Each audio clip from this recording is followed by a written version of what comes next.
নমস্কার বন্ধুরা, Trihans lifestyle and mom চ্যানেলে আপনাদের সকলকে স্বাগত জানাই। আজ আপনাদের সোনামণিদের জন্য নিয়ে এসেছি একদম অন্যরকমের একটা ব্রেকফাস্ট রেসিপি, যা কিন্তু বেশিরভাগ বাচ্চাদেরই কখনো খাওয়ানো হয় না। আর ভিডিওটি দেখে অনেকেই কিন্তু এই খাবারটা শুরু করবেন আশা করছি। আজকে রেসিপিটি কিন্তু অনেক মজাদার হতে চলেছে, তাই কিন্তু স্কিপ না করে পুরো ভিডিওতে দেখবেন। আর ভিডিওটিতে একটা লাইক করে চ্যানেলে যদি নতুন হয়ে থাকেন চ্যানেলটাকে কিন্তু সাবস্ক্রাইব করতে ভুলবেন না। তো যাই হোক, বেশি কথা না বাড়িয়ে কিন্তু আমি চলে যাব আজকের মূল ভিডিওর দিকে। তো চলুন দেখে নেওয়া যাক আজকের রেসিপিটি।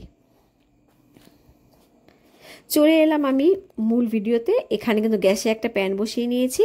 প্যান বসিয়ে দিয়ে দিলাম অল্প পরিমাণে ঘি। আপনারা চাইলে কিন্তু এখানে বাটারও ব্যবহার করতে পারেন। আর ঘি কিন্তু স্বাস্থ্যের পক্ষে খুবই উপকারী। 8 মাস থেকেই কিন্তু বাচ্চাকে আপনারা ঘি খাওয়াতে পারেন। এরপর আমি এখানে অ্যাড করে নিলাম গ্রেট করে রাখা মিষ্টি আলু। আমি একটা মাঝারি সাইজের মিষ্টি আলুকে ভালো করে খোসা ছাড়িয়ে 30 মিনিট নুন জলে ভিজিয়ে রেখেছিলাম। আর নুন জলে ভিজিয়ে রাখলে যে এক্সট্রা কালারটা থাকে মিষ্টি আলু, সেই কালারটা কিন্তু চলে যায়। এরপরে আমি জল দিয়ে দিলাম। জল দিয়ে ভালো করে মিশিয়ে কিন্তু আমি মিষ্টি আলুটাকে 70% মতো সেদ্ধ করে নেব। বাচ্চার বয়স যদি 1 বছর বা তার বেশি হয়, আপনারা কিন্তু এখানে জলের পরিবর্তে দুধও ব্যবহার করতে পারেন। বাচ্চাদের জন্য কিন্তু মিষ্টি আলুর পুষ্টিগুণ প্রচুর। এতে রয়েছে vitamin A, vitamin B6, vitamin C, beta carotene, রয়েছে ফাইবার, পটাশিয়াম ও ম্যাগনেসিয়াম। আর মিষ্টি আলু কিন্তু বাচ্চারা সহজেই হজম করতে পারে। মিষ্টি আলু কিন্তু রোগ প্রতিরোধ ক্ষমতাও বাড়িয়ে তুলতে সাহায্য করে, কোষ্ঠকাঠিন্য দূর করতে সাহায্য করে, আর বাচ্চাদের চোখের স্বাস্থ্যও কিন্তু ভালো রাখতে সাহায্য করে। আর এই পর্যায়ে কিন্তু আমি একটা এলাচ দিয়ে দিলাম। এলাচ দিলে কিন্তু খাবারটা যেমন সুগন্ধযুক্ত হয়, তেমনি কিন্তু খাবারটা বাচ্চাদের খুব বেশি তাড়াতাড়ি হজম হয়ে যায়। মিষ্টি আলু কিন্তু বাচ্চাদের স্বাস্থ্যকর ওজন বাড়াতেও সাহায্য করে। এছাড়া কিন্তু শরীরের টিস্যু মেরামত করতেও সাহায্য করে। এখানে মিষ্টি আলু কিন্তু 70% মতো সেদ্ধ হয়ে গেছে। এইবারে কিন্তু আমি এখানে অ্যাড করব সাবুদানা। আমি কিন্তু বাচ্চার চাহিদা অনুযায়ী সাবুদানা 30 মিনিট জলে ভিজিয়ে রেখেছিলাম। এতে করে সাবুদানাটা অনেকটা নরম হয়ে গেছে।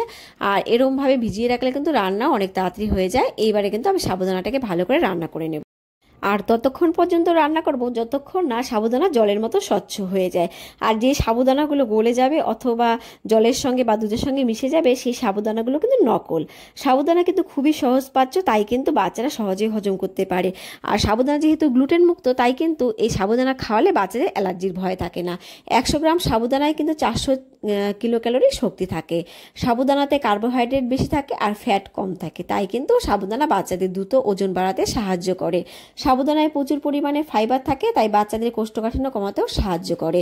তো ওইদিকে সাবুদানাটা সেদ্ধ হতে থাকলো। আর এখানে কিন্তু আমি একটা ফল নিয়ে নিয়েছি।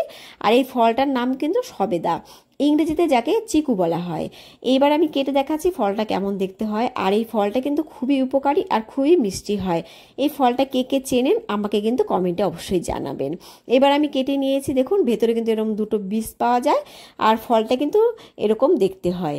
কিভাবে এই ফলটা বাচ্চাকে খাওয়াবেন আর পুষ্টিগুণটা কতটা, আমি তাই কিন্তু এখন বলবো। আর এই ফলটা কিন্তু বাচ্চাকে 6 মাস থেকেই খাওয়াতে পারবেন। সবেদাতে কিন্তু প্রচুর পরিমাণে ভিটামিন থাকে, মিনারেলস থাকে, প্রোটিন, ফ্যাট, ইলেকট্রোলাইট পাওয়া যায়।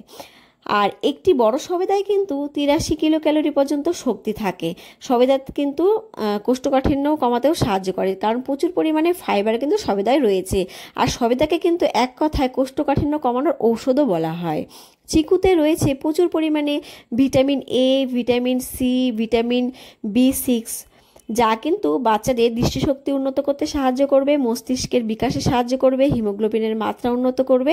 এছাড়া কিন্তু লোহিত রক্তকণিকা উৎপাদনেও সাহায্য করবে।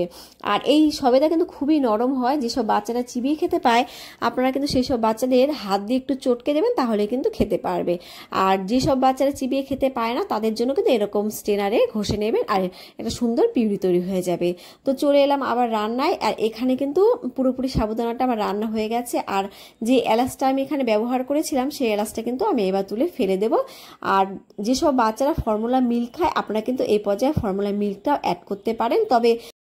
তবে ফর্মুলা মিল্ক কখনোই কিন্তু ডাইরেক্ট খাবারে মেশাবেন না। উষ্ণ গরম জলে মিশিয়ে তারপর কিন্তু খাবারে ব্যবহার করবেন। আর ফর্মুলা মিল্ক দিয়ে কখনোই কিন্তু খাবারকে ফোটানো যাবে না। আর এই পর্যায়ে কিন্তু আমি সবেদা মিশিয়ে নিচ্ছি। সবেদা কিন্তু কাশি ও অন্যান্য শ্বাসনালী সংক্রান্ত সমস্যা নিরাময়ে ওষুধ হিসাবে কাজ করে, এমনকি বুকে ব্যথা ও সর্দি জমা থেকেও ত্রাণ দিতে সাহায্য করে। সবেদা বাচ্চাদের প্রয়োজনীয় শক্তি ও ক্ষমতা সরবরাহ করতেও সাহায্য করে। তো এভাবে ভালো করে মিশিয়ে নিলাম। আপনারা কিন্তু সবেদা দিয়ে মিল্কশেক তৈরি করেও বাচ্চাকে খাওয়াতে পারেন। এক কথায় এই ফলটা কিন্তু খুবই উপকারী, আর কোনো অ্যালার্জির ভয় থাকে না, তাই বাচ্চাকে 6 মাস থেকেই খাওয়াতে পারেন। এই তো তৈরি হয়ে গেল বাচ্চাদের খুবই পুষ্টিকর ও ক্যালোরিযুক্ত ব্রেকফাস্ট। এই পর্যন্ত সঙ্গে থাকার জন্য আপনাদের অসংখ্য ধন্যবাদ। আজ এই পর্যন্ত, দেখা হবে আরও একটি নতুন ভিডিওতে বাচ্চাদের জন্য নতুন নতুন রেসিপি নিয়ে। ভালো থাকবেন আর বাচ্চাদের ভালো রাখবেন। Bye bye.